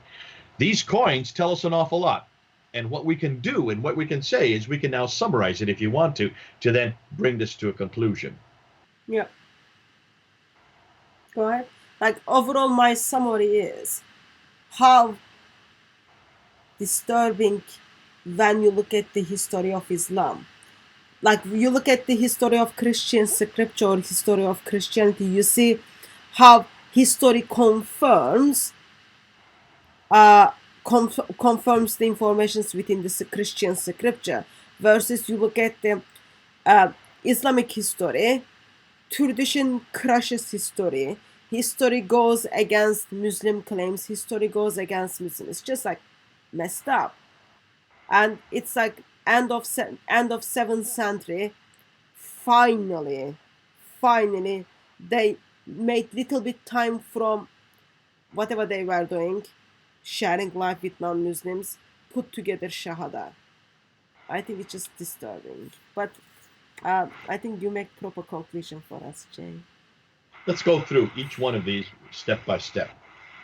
We first looked and we saw that prior to 660 AD, all early coins show a clear Christian identity on both sides of the coin. All the coins up until 660 show that. There's nothing that would be Islamic on any of the coins, whether they're Byzantine, whether they're Sassanid. There are Zoroastrian fire altars, which would show certainly a Zoroastrian input. But other than that, they would all be Christian. By 624 to 660, however, is the Rashidun period, the rightly guided caliph. If that is the beginning of the caliphate, then why in the world do we find nothing from any coins that were minted at that time that are Islamic? There's no reference to people called Muslims. There's no reference to religion called Islam. There's no reference to a man named Muhammad. There's no reference to a place called Mecca. And there is no reference to the Shahada nor to the Bismillah on any of these coins. Yet, as we saw from the map, by the time that Umayyad comes to power in 661, right from 624 up until 661, that rightly guided caliph, the time of the Muhammad with the 4 caliphs, they controlled an awful large swath of land, all the way from Tripoli in North Africa over to Afghanistan in the east. Now, from 640 to 660, we do see some proxy states. We do see some coins coming into play from proxy states, primarily in the east. These are with silver coins. On them, some of them have crosses, and some of them don't have crosses, which seems to suggest that leading up until 660, you're getting some local leaders, not caliphs. These are not kings. These are local leaders. These are very crude coins that we showed. They're usually made out of silver, and they are minting their own coins, and they're taking off the cross. So there is an attempt to try to rule back or pull back away from the Byzantine hegemony. Umayyad then comes to power in 661. He's living in Damascus. He then creates his own coins. And in all of his coins, he retains those Christian symbols. And these symbols continue right up until 660. So I'm sorry, 680. He comes to power in 661. He continues these coins up until 680. Interesting, we looked at some of the Eastern coins, the Sassanid coins from his empire. And we see that there is the beginning of the name of Allah is introduced in 661. Then, as we saw earlier, the Bismillah is then introduced in 663, and then you have the Bismillah al-Malik is introduced in 667. So you're seeing the beginning of at least a Bismillah introduced in the 600s, 660s, which makes sense. But they're all on silver coins. This continues up until 680, when the Marwanids come to power.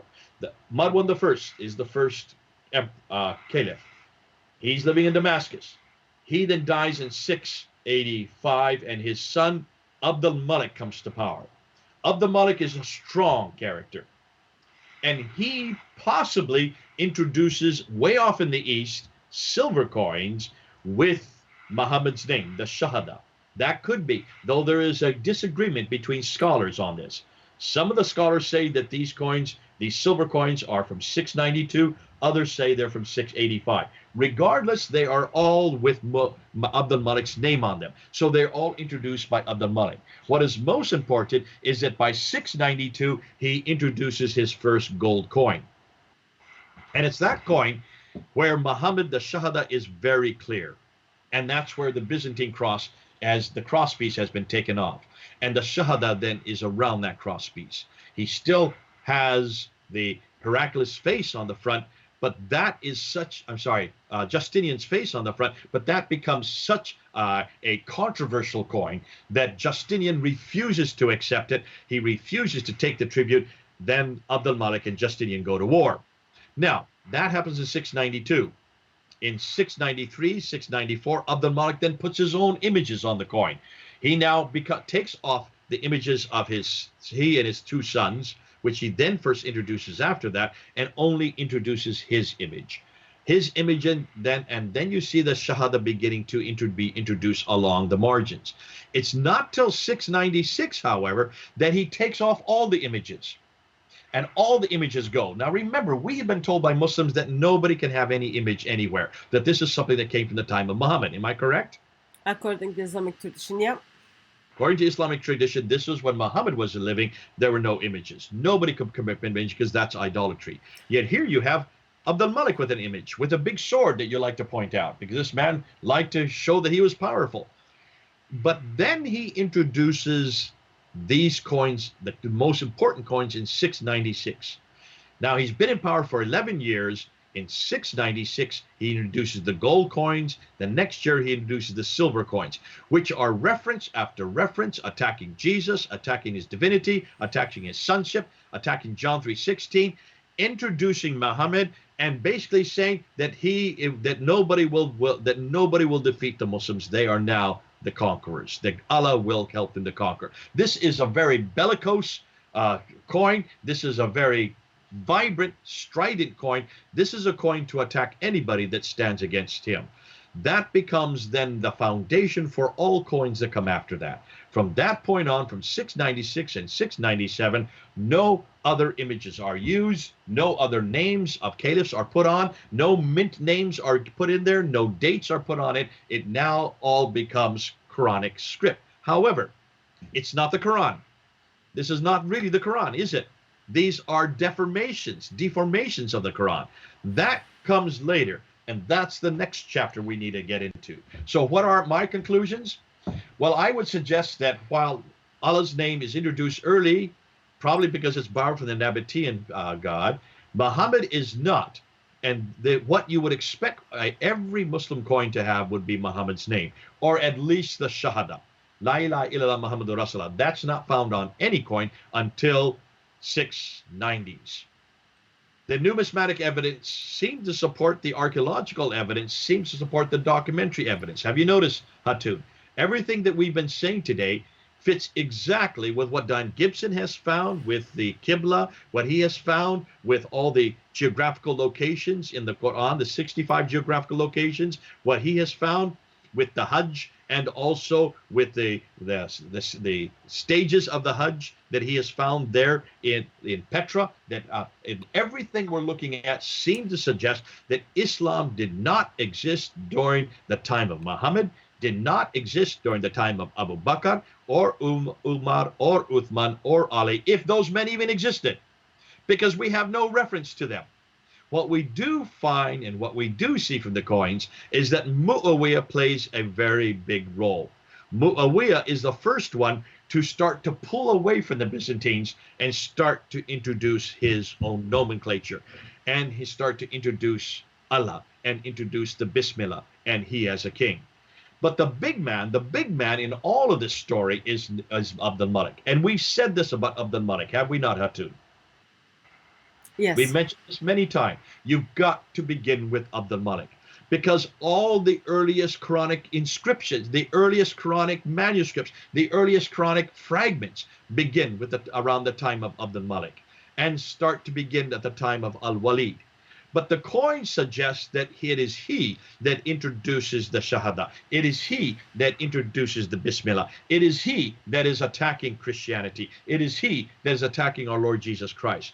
And that then makes sense why he builds the Dome of the Rock in Jerusalem and why he has the Dome of the Rock facing Petra. But all the earliest inscriptions that are on the ambulatories fit what we see on the coins and come from the same time as the coins, which also parallel what we see on the Caliphal Protocols. The Caliphal Protocols that Yehuda Nevo has spent so much time studying and writing up about. Those Caliphal Protocols are starting to be written at the time of Muawiyah. Isn't it interesting that we have no Caliphal Protocols from before the time of Muawiyah? He is the one that has the Caliphal Protocols. These are the official documents of the caliphs. They do not have the Bismillah we have today. They do not have the Shahada. They do not talk about Muhammad. They do not talk about Allah. They do not talk about Mecca. They do not talk about anything that should be Islamic until 692. In 692, during the time of Abdul Malik, the Shahada almost is introduced overnight. It's introduced on the Caliphal Protocols overnight, that there is only one God, but God, Muhammad is his prophet. That's the same time that it is introduced on the Dome of the Rock, and that's the same time that it's introduced on the coins. And from that time on, every protocol starts with the Bismillah al-Rahman al-Rahim. Fascinating. So we have now a collation of not only the numismatic evidence, which is the coins, along with the archaeological evidence like the Dome of the Rock, and also the documentary evidence, the Caliphal Protocols. Doesn't this therefore suggest that Islam was not introduced by Muhammad between 610 and 632? It looks like Islam was begun, not created in its final form, but begun by Abdul Malik in the form that we're starting to recognize today. So I guess I'm just looking from, with the gentle eyes, nothing personal. I'm just looking from a little bit different perspective. Muhammad was very busy with lots of wives and then killing people, being racist, all those kind of things. So he didn't have time to put together his coin. He didn't even have time to put together his Quran anyway. Like everyone give up on Muhammad. And then we've got those caliphs, and they always been in power, very powerful, like taking people's land, destroying their land, all those kind of things. It is very, very long time until 690s for us to see Shahada start being processed. That's like so long. Like really, really long time, Jay. That's 70 years. Yeah, but if you think about it, they were able to conquer that Arabia, Middle East, half of Afghanistan, that part of the world, Iran to Spain to North Africa. Yet they didn't have time to put together proper form of their Shahada. That's like very, very long time. What were they doing? Like taking sex slaves, taking people's land. Take it one step further. They did put together coins.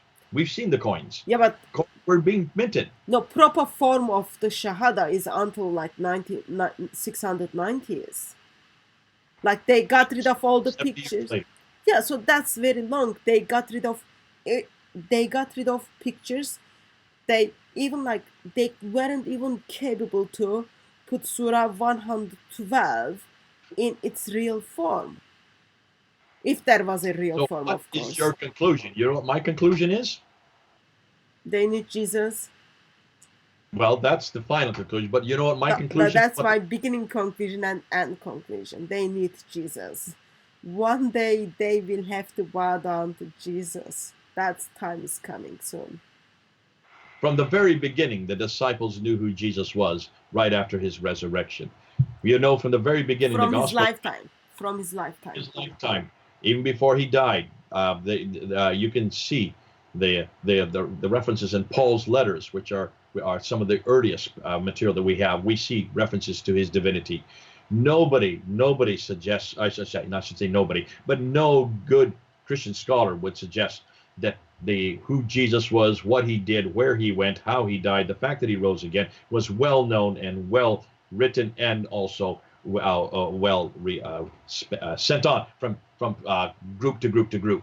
Now, why is it that the most important part of Islam, the statement of faith, the Shahada that you're asking about, why was this not well known? Why was this not written anywhere? Why can't we find any reference?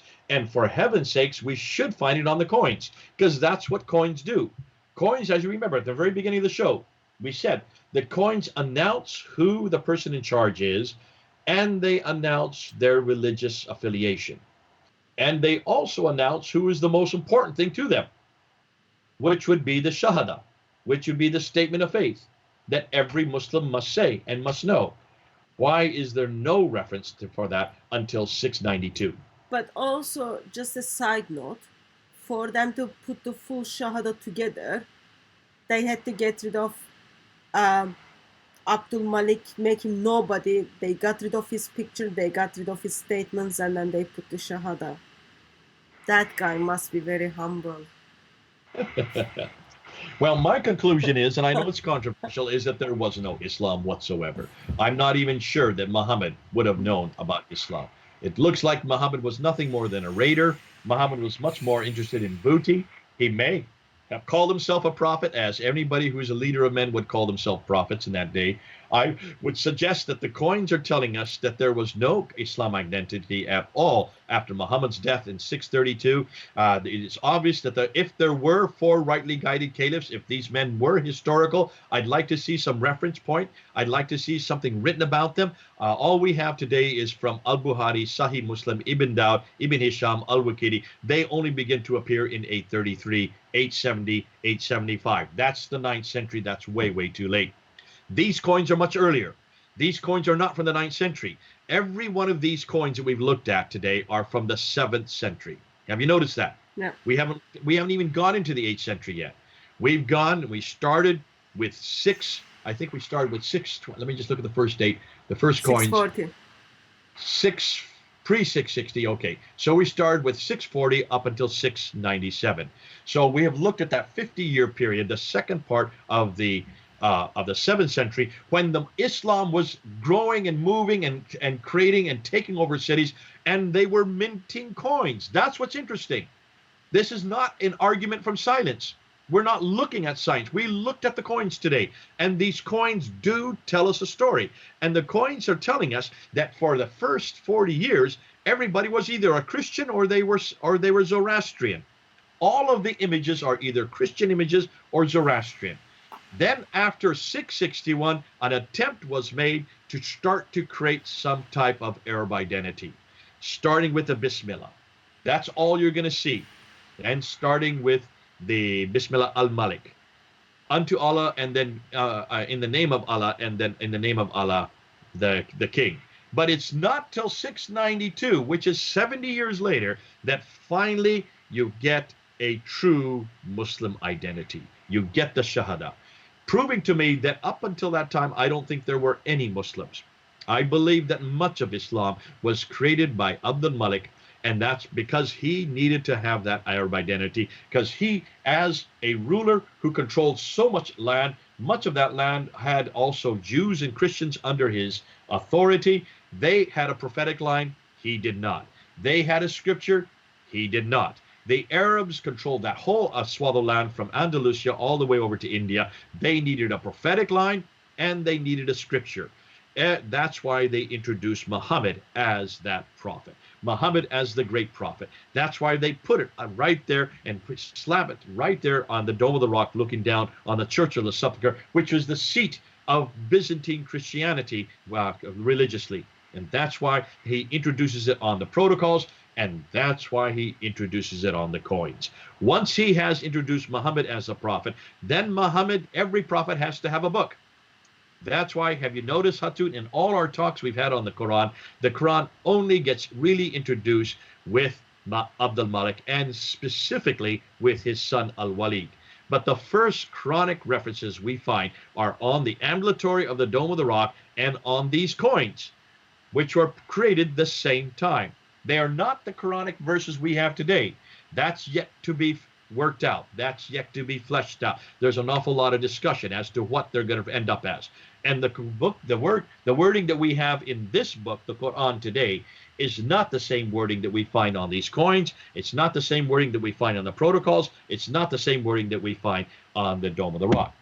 Exciting stuff, because what we're now proving is that the coins exactly follow what we would expect to follow. They follow the archaeological evidence. They follow the documentary evidence. It looks like what Dan Brubaker is finding with the changes of the text of the Rozm. They still were trying to change the text. They were still trying to standardize the text. That's why he's found over 4,000 corrections.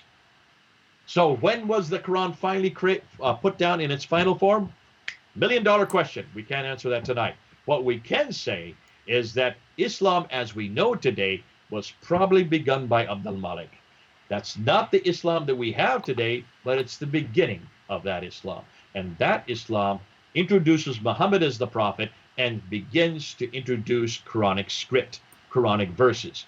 That's the revelation that the prophet is finally going to be given credit for. Now, that credit is not introduced until the 9th century. Well, lovely stuff. It all fits to a model. It all fits to one narrative. But to me, this has been the first time that we've really looked at the coins, isn't it, Hatu? This is the first time that we've really looked and seen the sequence on the coins.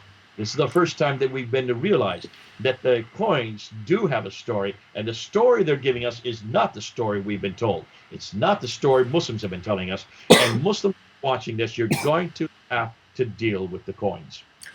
I think wherever you stand, whether Islam was born with Abdul Malik, or whether Islam was born with Uthman or with Muhammad, all those different versions of Islam with different shapes and different forms are going to take you to hell.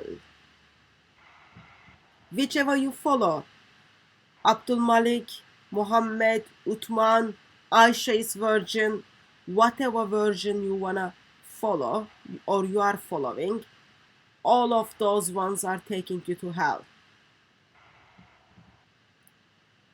And it is only King of Kings, Lord of Lords, as he gave himself for you, he offers you life with himself.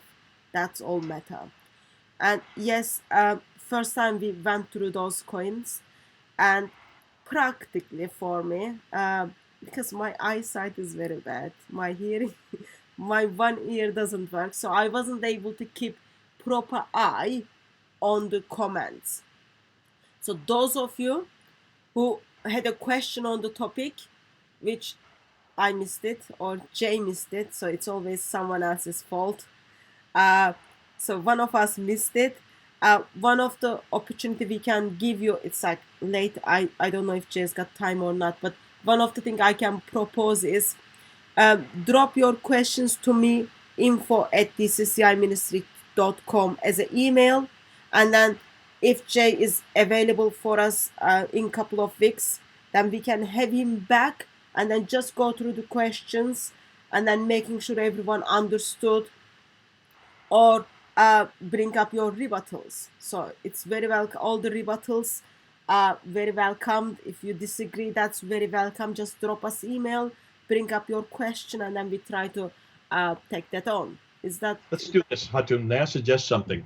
Since this is gonna now be up on your site, it's also gonna be up on my site, Fander Films, by tonight.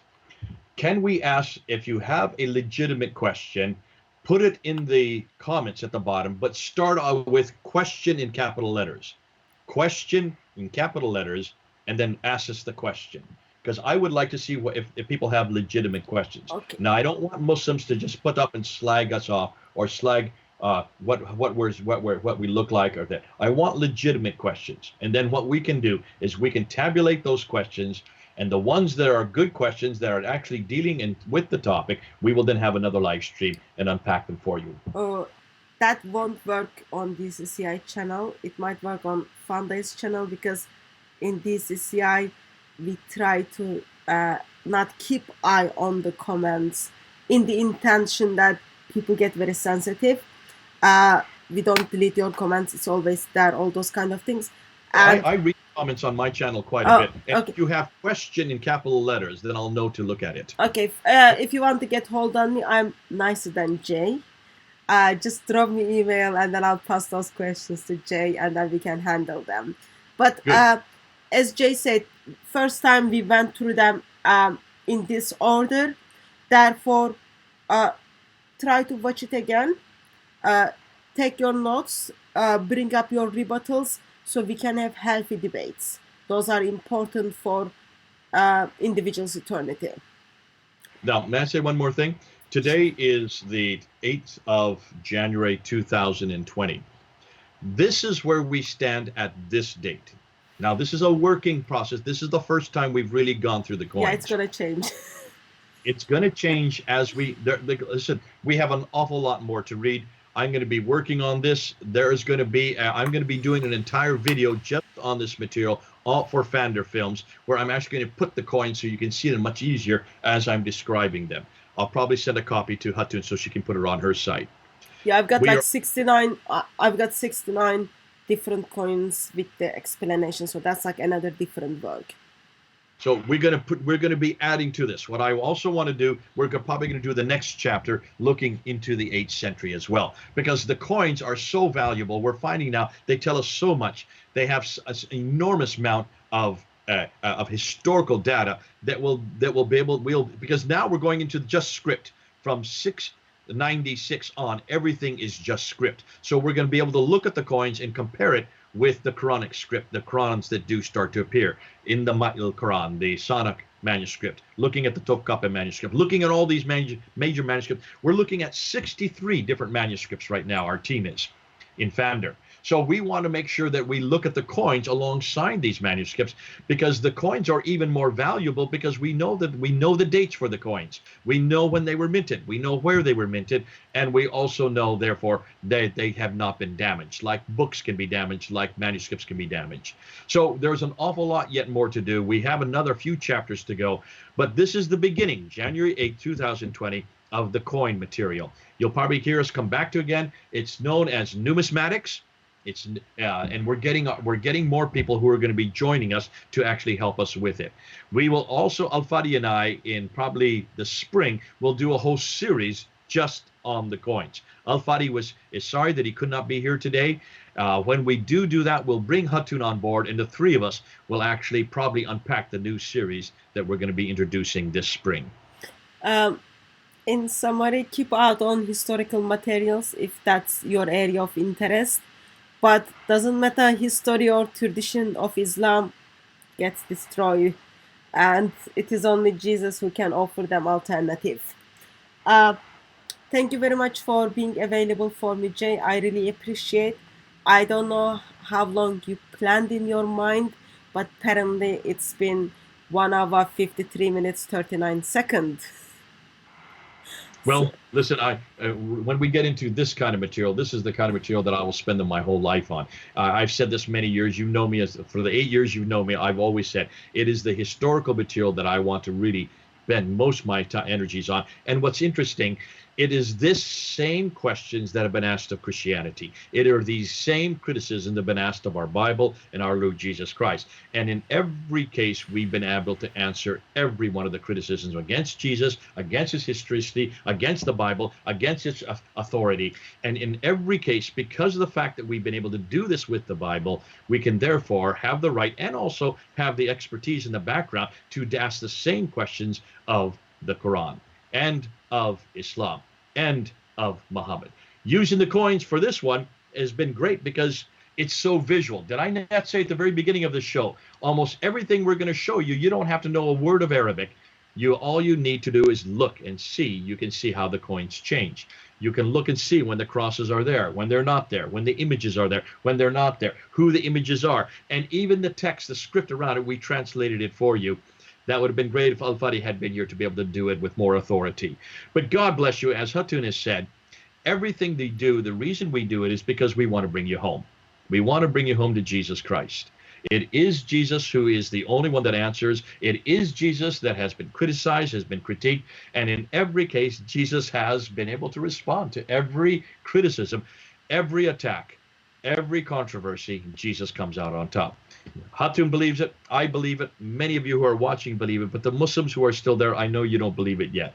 We would love to have you on board. We would love to have you come back to a much bigger book, a much better book, a book that we have here that fits every category, unlike this one here. This book, it brings you back to Jesus Christ, and we want to introduce him to you. God bless you. It's been a great evening. It's now getting towards 5:30 in the evening. We started at 3:30, so we've gone for almost 2 hours. It's been fun. It seems like it's only been 15 minutes. We'll come back again for stage number 2 to then carry on this story. Thank you very much, Jay. And thank you very much, those of you who joined us in chat, and thank you very much to admin. We've got scheduled live stream tomorrow on the numbers and lies to just pick up something we discussed previously. We will see you in that live stream, or we will see you at Speaker's Corner, or we will see you in heaven, wherever it is. God bless you all.